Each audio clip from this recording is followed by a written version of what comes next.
I'm saying hello today from a very, very interesting place in Massachusetts, in the town of North Adams.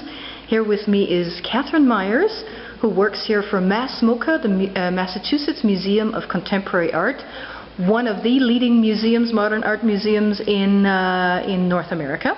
Yep. And you've taken me to a rather unique and colorful spot here. Yeah, so this is Building 7, and this building is filled with 105 wall drawings by Sol LeWitt. And most of MassMoCA changes once a year. This installation is long-term, so this will be here for many years to come. And so Sol LeWitt was really the granddaddy of conceptual art.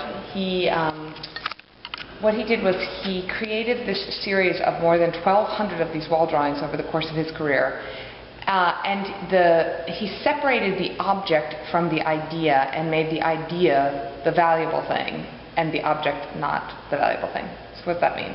If you buy a LeWitt wall drawing, you buy a license, or basically like permission to put it on the wall, and the instructions. So if you were to buy this wall drawing, you don't get this wall and this wall drawing. We wouldn't take down this wall and sell it to you. If you bought this wall drawing, we would have to paint over this wall, and you would be able to put it up wherever you wanted to.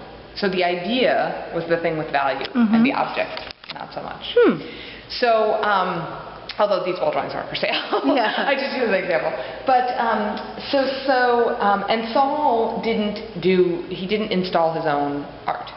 So in other words, he created this set of instructions that anyone could follow, any professional artist could follow. So this seems like a radical idea. Here's an artist who didn't do their own art. How could an artist didn't do their own art? But it's actually not that radical. When you think about, we were just looking at this house designed by Mies van der Rohe that was never built. So that's the same kind of thing. If Mies van der Rohe designed a house, he didn't build it. So an architect, we think of architects as artists, but they don't build their own projects. We think of composers as artists, but they don't necessarily perform their own music. We think of playwrights as artists, but they don't perform their own plays. So Sol just took that into the visual arts realm. And also, can I ask you one question? I'm so curious what's around the corner. Can we have a peek? Sure. Keep talking. So the other thing that Sol did. Look at this. Was he took these ideas, ideas, and then played them out geometrically. So in other words, he would have something where he would, the instruction would be to take something to the maximum number of combinations, which is what we just saw on the last striped wall. Okay. Wow, this is really cool. These drawings are done with ink wash. Oh yeah. So the color is layered. So actually, they're not mixed colors. The colors here are made, this purple, for instance, is made by layering blue and red and gray together, or yellow, blue, and gray together. Okay. So all of these colors are made through this layering process. That is so cool. And the thing that's cool about this installation here is that this is the only place in the world that you can see 105 LeWitt wall drawings in one place. And the other important thing about this is that while Sol didn't put any of this art on the walls, what happened was he came to MassMoCA and he decided to do something in this building, and then we built a model of the building, a cardboard model of the building for him. And then when he came to MassMoCA and saw the space, there were no walls. And so he built all the walls, or he said, here's where all the walls should go, and then he decided what drawings should go on what walls. So from his entire life's work of 1,200 wall drawings, he said, I want wall drawing number 391 here, and I want wall drawing number 1,112 here, and I want wall drawing number 16 here, and placed them all. So if I understand you correctly, he did not physically create any of these. No, and actually he died before before the process of actually putting the work on the walls even started. He died in April of 2007, and the draft people who did the work here arrived here in April of 2008 and started working.